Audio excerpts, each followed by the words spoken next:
Desabafar com a IA é a pior coisa que você pode fazer. E é exatamente isso que o Enzo faz. Todas as noites, ele abre o ChatGPT para pedir conselhos amorosos. Ele quer saber a opinião do chat, contar seus problemas e sempre a IA tá dando a ilusão que tá ouvindo ele atenciosamente. Ricardo usa a inteligência artificial de um jeito completamente diferente. Ele automatiza tarefas, faz pesquisas, aprende coisas novas e depois fecha o aplicativo. Os dois usam exatamente a mesma tecnologia, mas qual você acha que vai ficar ferrado da cabeça nos próximos anos? E o curioso é que isso não começou com o ChatGPT. Em 1966, um cientista tinha criado um programa para provar que as máquinas nunca poderiam substituir uma conversa humana. Só que alguns dias depois, a própria secretária dele estava considerando o programa a sua melhor amiga. Naquele momento, ele percebeu que tinha criado algo muito mais poderoso do que imaginava. E hoje, 60 anos depois, as maiorias das empresas de IA do planeta estão transformando exatamente esse comportamento em modelo de negócio, levantando uma grande pergunta: o que acontece quando a IA se torna a única coisa com que você conversa?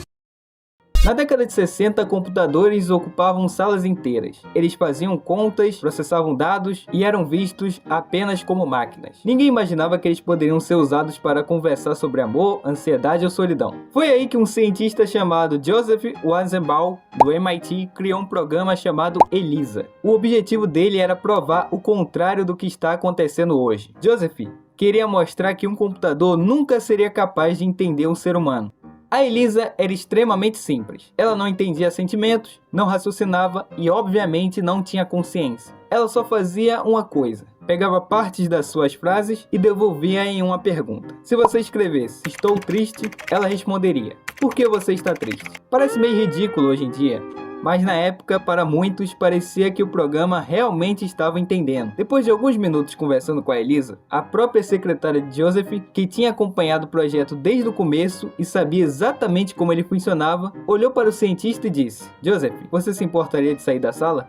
Eu queria conversar a sós com a ELIZA". Imagina a cara do Joseph. Ela sabia que aquilo era apenas um truque de texto. Mesmo assim, o cérebro dela começou a tratar aquele programa como se tivesse alguém do outro lado da tela. O experimento, que deveria provar que os computadores nunca substituiriam relações humanas, acabou mostrando o exato oposto. A facilidade que nós nos apegamos às máquinas é surpreendente. Esse fenômeno ficou conhecido como efeito ELIZA. É a tendência que nós temos de atribuir compreensão, empatia e até personalidade a programas que na realidade apenas respondem de forma convincente. E isso acontece por causa de um mecanismo muito antigo no nosso cérebro. Quando você vê um carro com 2 faróis e uma grade, às vezes parece que ele está feliz ou com raiva. Quando o robô coloca 2 olhinhos na tela, você automaticamente sente uma simpatia por ele. Quando um assistente virtual fala com a voz calma, educada e lembra o seu nome, o cérebro faz exatamente a mesma coisa.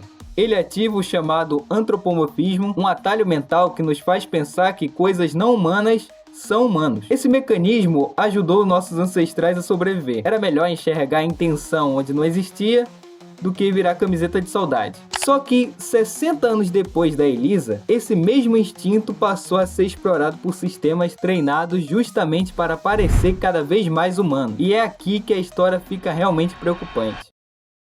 Existe uma diferença enorme entre a ELIZA e as inteligências artificiais de hoje. A ELIZA conversava por alguns minutos antes de começar a repetir as mesmas palavras. O ChatGPT ou Gemini consegue manter uma conversa por horas, lembrar do contexto e responder de um jeito que parece cada vez mais natural. O efeito ELIZA nunca desapareceu. A tecnologia que evoluiu. E junto com ela surgiu uma pergunta que Joseph nunca precisou responder: o que acontece quando milhões de pessoas começam a criar vínculos emocionais com um software? Bom, em 2023, uma reportagem do New York Times contou a história de uma mulher que dizia se sentir mais compreendida pelo chatbot da réplica do que pelo próprio marido. Ela não estava usando IA para trabalhar ou para estudar. Ela estava usando IA para preencher um vazio emocional. E ela estava longe de ser a única. Hoje, existem milhões de aplicativos inteiros dedicados a oferecer companhia virtual. Alguns simulam amizade, outros simulam relacionamentos amorosos, alguns chegam até a enviar mensagem dizendo que sentem sua falta. Parece estranho,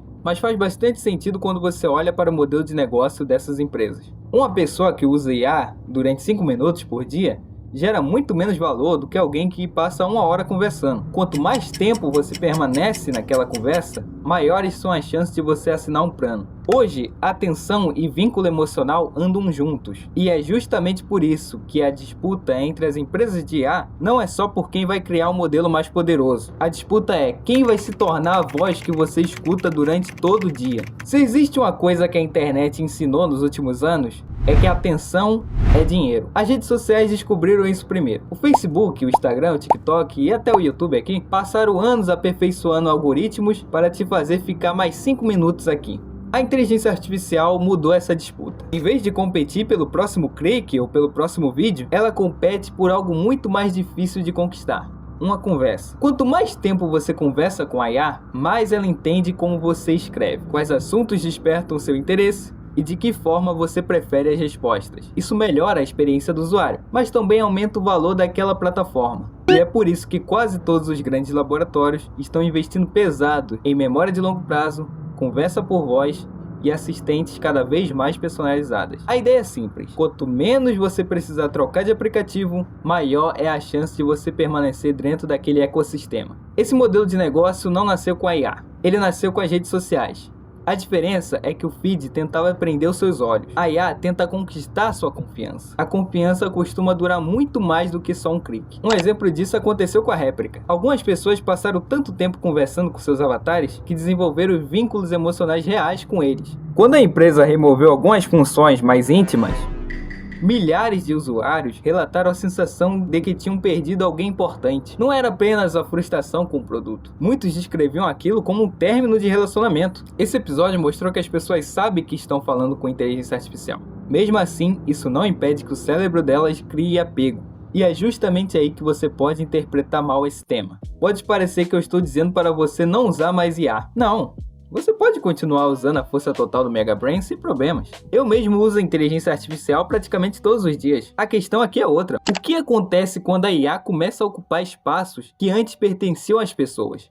A inteligência artificial responde perguntas, mas ela não vive com as consequências das respostas que dá. Ela pode oferecer conforto, mas não substitui uma amizade. Ela pode simular empatia, mas não sente empatia. A maior ironia dessa história é que Joseph criou a Elisa para provar que computadores nunca substituiriam relações humanas. Hoje, esse experimento nunca foi colocado tanto à prova, porque agora ele acontece todos os dias, com milhões de pessoas e dentro do celular de cada um. Então me responde, você está entrando na IA ou ela está entrando em você?